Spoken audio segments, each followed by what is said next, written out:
ఈ ప్రభుత్వ హయాంలో, మన ప్రభుత్వ హయాంలో ఎన్ని లక్షల రూపాయలు ఆ బ్యాంక్ అకౌంట్లో లేక డబ్బులు పడిందో వాళ్ళనే అడగమని చెప్తా ఉన్నాం, వాళ్ళనే గమనించమని అడుగుతాం.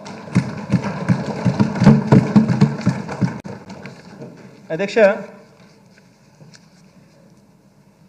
బాబు చేసిన ఆ అప్పుల్లో అధ్యక్ష మరి అదే రాష్ట్రం అదే బడ్జెట్, అదే రాష్ట్రం అదే బడ్జెట్, కేవలం మారిందల్లా ఒక ముఖ్యమంత్రి మాత్రమే మారాడు అధ్యక్ష.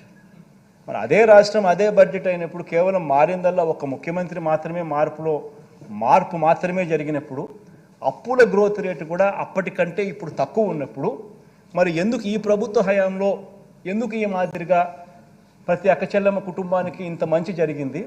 ఎందుకు గత 5 సంవత్సరాల్లో చంద్రబాబు నాయుడు గారి హయాంలో మనకన్నా ఎక్కువ అప్పులు చేసి కూడా, గ్రోత్ రేట్ ఆఫ్ అప్పులు మనకన్నా కూడా ఎక్కువ చేసి కూడా ఎందుకు చంద్రబాబు నాయుడు గారు చేయలేకపోయారు అని చెప్పి ప్రతి ఒక్కరూ కూడా ఆలోచన చేయాలని చెప్పి ఈ సభ ద్వారా ప్రజలందరినీ కూడా కోరుతా ఉన్నారు అధ్యక్ష.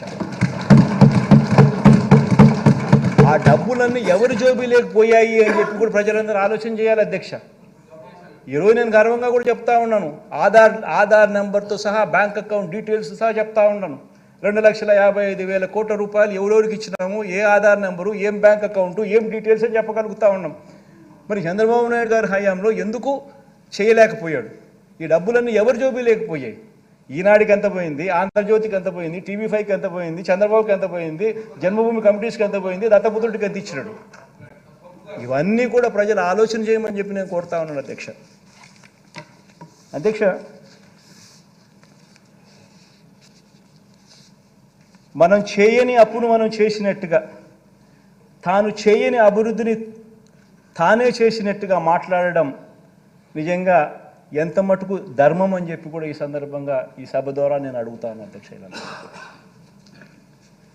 అధ్యక్ష, అంతటి ప్రతికూల పరిస్థితిలో కూడా అధ్యక్ష ఎంతో చిత్తశుద్ధితో, ఎంతో పట్టుదలతో, ఎంతో నిబద్ధతతో అధ్యక్ష రాష్ట్రంలో రైతన్నలకు, రాష్ట్రంలో పిల్లలకు, రాష్ట్రంలో అక్కచెల్లెమ్మలకు, రాష్ట్రంలో అవ్వాతాతలకు, రాష్ట్రంలోని సామాజిక వర్గాల సంక్షేమం కోసం అడుగులు ఏ రకంగా ముందుకు వేశామో ఈ 5 సంవత్సరాల మన పరిపాలనే ఒక నిదర్శనంగా హిస్టరీ విల్ ఆల్వేస్ రిమెంబర్ అని చెప్పి కూడా ఈ సందర్భంగా నేను చెప్తాను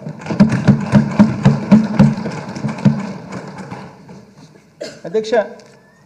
ఇవన్నీ నిజాలే అయిన అధ్యక్ష, ఇవన్నీ కూడా నిజాలే అయిన అధ్యక్ష, కేంద్ర ప్రభుత్వం నుంచి వస్తాయన్న నిధులు ఆశించినంతగా రాకపోయినా అధ్యక్ష, బాబు చేసిన వల్లమాలిన అప్పులను, ఆ అప్పులకు సంబంధించిన వడ్డీలు అసలు కట్టుకుంటూ కూడా అధ్యక్ష, మరో వంక కోవిడ్ కారణంగా దాదాపు 2 ఆర్థిక సంవత్సరాలు పూర్తిగా ఆదాయాలు తగ్గి ఖర్చులు పెరిగిన పరిస్థితులు ఉన్నప్పటికీ అధ్యక్ష ఏ కారణము చూపించలేదు. ఇవన్నీ కారణాలు ఉన్నాయి అని చెప్పి ఎగరగొట్టడానికి అన్ని కారణాలు చూపించి ఏది కూడా ఎవరికి కూడా మంచి చేసే విషయంలో ఎక్కడా కూడా ఎగరగొట్టలేదు అధ్యక్ష.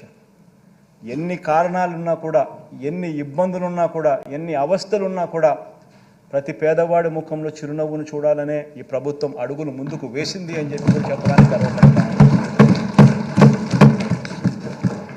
ఇచ్చిన ప్రతి మాట అధ్యక్ష నిలబెట్టుకుంటూ ఏకంగా 99% హామీలను మేనిఫెస్టోలో చెప్పినటువన్నీ కూడా అమలు చేసి ప్రతి మేనిఫెస్టోను కూడా ప్రతి ఇంటికి తీసుకొని పోయి దాన్ని చూపిస్తూ ఈరోజు ఆశీస్సులు అందుకుంటా ఉన్న ప్రభుత్వం మనది మాత్రమే అని చెప్పడానికి కూడా గర్వపడతాను అధ్యక్ష.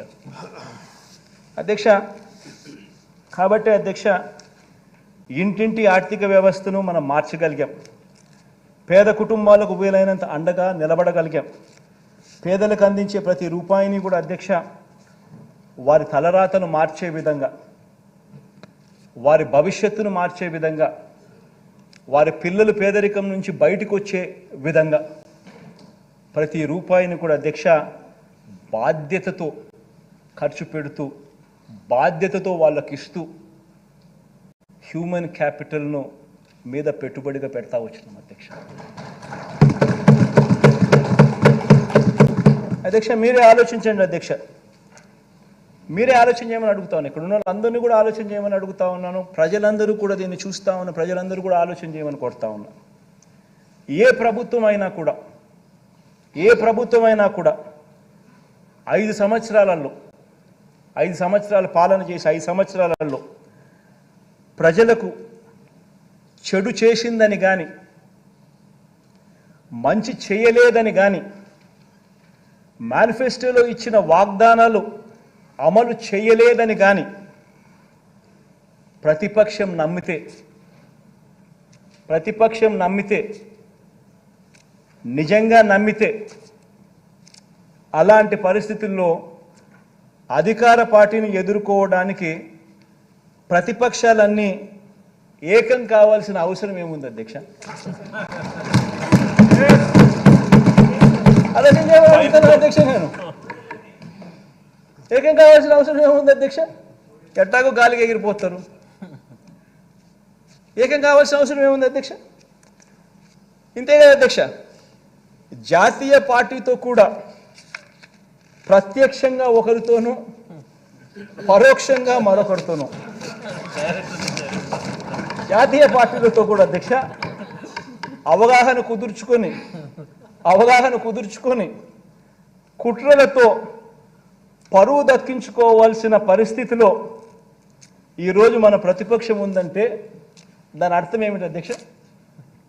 ఆలోచన చేయమని అడుగుతా ఉన్నా. ఇంతమందిని ఏకం చేసి ఇన్ని కుట్రలు పన్ని ఇన్ని ఈనాడు, ఆంధ్రజ్యోతి, TV5 ఇంతమంది ఇన్ని పార్టీలు, ఇన్ని కుట్రలు, ఇన్ని కుతంత్రాలు, ఇన్ని పొత్తులు. ఆ పక్క చూస్తే అర్జునుడు ఒకడు. ఆలోచన చేయమని అడుగుతాను అధ్యక్ష. ప్రతిపక్షం బలపడలేదు అధ్యక్ష. అభివృద్ధి చేసిన అధికార పార్టీకి తిరుగు లేదు అధ్యక్ష. దీని అర్థం ఇదే. అందుకనే ఇవన్నీ జరుగుతూ ఉన్నాయి అధ్యక్ష. ప్రజల్లో వారు లేరు కాబట్టి ప్రతిపక్షం కుట్రలను, పొత్తులను ఆశ్రయించింది అధ్యక్ష. పొత్తులతో పాటు అబద్ధాలని, మోసాలని కూడా నిజంగా ఆశ్రయించడం అన్నిటికన్నా దారుణం అధ్యక్ష. అందుకనే ఈ మధ్య కాలంలో చంద్రబాబు నాయుడు గారు కొత్త వాగ్దానాలతో కొత్త గారడీలు చేస్తూ ఉన్నాడు. అసలు ఎక్కడా లేని కొత్త వాగ్దానాలు అధ్యక్ష. ఈ వాగ్దానాల గురించి మాట్లాడే ముందు అధ్యక్ష ఒక్క విషయం ప్రతి ఇంట్లో, ప్రతి పేద కుటుంబం, ప్రతి ఒక్క కుటుంబం కూడా ఆలోచన చేయమని చెప్పి కోరుతా ఉన్నా. దీని గురించి, ఈ వాగ్దానాలు గురించి, చంద్రబాబు చేసిన వాగ్దానాల గురించి మాట్లాడే ముందు అధ్యక్ష ప్రతి విషయం కూడా ఆలోచన చేయమని అడుగుతాను. ప్రతి ఒక్కరు ఆలోచన చేయమని అడుగుతా ఉన్నాను. చంద్రబాబుకు ఎన్నేళ్ళని? చంద్రబాబు నాయుడు వయసు 75. ఇది వెరీ ఇంపార్టెంట్ అధ్యక్ష. చంద్రబాబు రాజకీయాల్లోకి వచ్చి ఎన్నేళ్ళు అయింది అధ్యక్ష? 45 ఏళ్ళు అధ్యక్ష. చంద్రబాబు మొదటిసారి సీఎం అయ్యి ఎన్నేళ్ళు అయింది అధ్యక్ష? దాదాపు 30 సంవత్సరాలు అధ్యక్ష. మరి ఇన్నేళ్ల తర్వాత కూడా అధ్యక్ష, ఇన్ని సంవత్సరాల తర్వాత కూడా 3 సార్లు సీఎం అయిన తర్వాత కూడా అధ్యక్ష, 3 సార్లు సీఎం అయిన తర్వాత కూడా అధ్యక్ష ఇంకా ఇప్పటికి కూడా ఇంకా ఇది చేశా కాబట్టి నాకు ఓటేయండి అని ఆయన నోట్లో నుంచి రావడం లేదు అధ్యక్ష. ఇప్పుడు కూడా ఏమంటున్నాడు అధ్యక్ష, నాకు మరోసారి ఛాన్స్ ఇస్తే నేను అది చేస్తా, ఇది చేస్తా అని చెప్తున్నాడు అధ్యక్ష. ఈ రోజుకి కూడా అధ్యక్ష ప్రతి పేద కుటుంబం అధ్యక్ష, ప్రతి సమావేశంలో ప్రతి ఒక్కరూ కూడా ఈ విషయంగా ఆలోచన చేయాలి, ఈ విషయంగా చర్చ జరగాలి అధ్యక్ష. ఇన్నేళ్ల తర్వాత కూడా చంద్రబాబు గారి పేరు చెబితే ఇన్ని సంవత్సరాల తర్వాత 3 సార్లు ముఖ్యమంత్రి, 14 ఏళ్ళు ముఖ్యమంత్రిగా పరిపాలన చేశాడు. ఇంతకుముందు నేను చెప్పినట్టుగా 75 ఏళ్ళ వయసు, 45 ఏళ్ళ రాజకీయ జీవితం, 30 ఏళ్ల కిందట నేను ముఖ్యమంత్రి అయినాడు. ఇన్ని సంవత్సరాల తర్వాత ఈ రోజుకి కూడా చంద్రబాబు పేరు చెబితే గుర్తుకొచ్చే కనీసం ఒక్క స్కీమ్ అయినా ఉందా అని చెప్పి ప్రతి ఒక్కరూ ఆలోచన చేయాలి. ఆయన పేరు చెప్తే అధ్యక్ష, ఆయన పేరు చెప్తే ఈ రోజుకి కూడా గుర్తుకొచ్చే ఒక్క స్కీము లేదు. కానీ ఆయన పేరు చెబితే మాత్రం ఇవాళటికి కూడా గుర్తుకొచ్చేది ఇవాళటికి కూడా అధ్యక్ష ఎన్టీ రామారావును వెన్నుపోటు ఎవడు పొడిచాడు అని అంటే గుర్తుకొచ్చే పేరు ఫస్ట్ చంద్రబాబు నాయుడు. ప్రజలను ఎవరు వెన్నుపోటు పొడిచారంటే గుర్తుకొచ్చే పేరు చంద్రబాబు నాయుడు. అక్క చెల్లెమ్మలను ఎవరు వెన్నుపోటు పొడిచారంటే గుర్తుకొచ్చే చంద్రబాబు నాయుడు. 2000 రూపాయల నిరుద్యోగ వృత్తి తర్వాత ఇవ్వకోకుండా ఎగరగొట్టింది ఎవరంటే ఇప్పటికీ చంద్రబాబు. బ్యాంకుల్లో పెట్టిన బంగారం రైతులకు ఇప్పిస్తానని చెప్పింది ఎగరగొట్టింది ఎవరంటే చంద్రబాబు.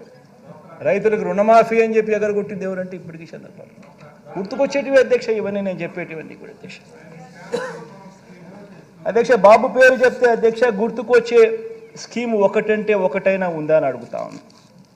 ప్రతి కుటుంబంలోనూ ఈ చర్చ జరగాలి అధ్యక్ష. అధ్యక్ష బాబు చంద్రబాబు అధ్యక్ష మీ సామాజిక వర్గాలకు చేసిన మేలు ఏమన్నా ఉందా అని కూడా ప్రతి సామాజిక వర్గంలో కూడా చర్చ జరగాలి అధ్యక్ష. ఎందుకంటే ప్రతి సామాజిక వర్గాన్ని మోసం చేశాడు. అసలు ఆయన మేనిఫెస్టో వచ్చింది అని అంటే అధ్యక్ష ఇంతలా బుక్ వస్తుంది. ఆ బుక్లో ఒక్కొక్క పేజీలో ఒక్కొక్క సామాజిక వర్గానికి ఇన్ని హామీలను పెడతాడు. ఎన్నికలు అయిపోయిన తర్వాత ఆ బుక్ ఆ మేనిఫెస్టో ఎక్కడికి పోతుందంటే చెత్తబుట్టలోకి వెళ్ళిపోతుంది. ఆ మేనిఫెస్టో ఎక్కడుందని చెప్పి నెట్లో ఎతికినా కూడా ఎక్కడ కనిపించదు. కనీసం నెట్లో కూడా దాన్ని కనపడకుండా చేసేస్తారు. ఏ సామాజిక వర్గానికి కూడా తను చేసింది ఏమిటి అని అంటే కూడా కనీసం చెప్పుకునేదానికి ఏమీ లేని అధ్వానమైన పరిస్థితిలో ఆయన పాలన సాగింది. ప్రతి ఇంట్లో ఈ చర్చ జరగాలి అధ్యక్ష. అధ్యక్ష బాబు పేరు చెప్తే అధ్యక్ష ఏ గ్రామానికైనా తాను వెళ్ళి ఇన్ని సంవత్సరాలు ముఖ్యమంత్రి ఎన్ని బ్యాక్గ్రౌండ్ అంతా చెప్పిన 75 ఏళ్ళ వయసు అని చెప్పినాను, 30 ఏళ్ళు కిందట ముఖ్యమంత్రి అని చెప్పినాను, 3 సార్లు ముఖ్యమంత్రి అయినాడు అని చెప్పినాను, 14 ఏళ్ళు పాలన అని చెప్పినాము. ఇన్ని చెప్పిన తర్వాత అధ్యక్ష ఏ గ్రామంలో అయినా కూడా ఆయన అక్కడికి వెళ్ళి నిలబడి నా హయాంలో నా ప్రభుత్వంలో ఇది నేను చేశా అని చెప్పి అనుకుంటే కనీసం ఒకటన్నా ఒక బిల్డింగ్ అన్నా కనిపిస్తుందని అడుగుతున్నా. ఒక స్కూలు కనిపించదు, ఒక హాస్పిటల్ కనిపించదు, ఒక బిల్డింగ్ కనిపించదు. పైగా స్కూళ్ళన్నీ నిర్వీర్యం.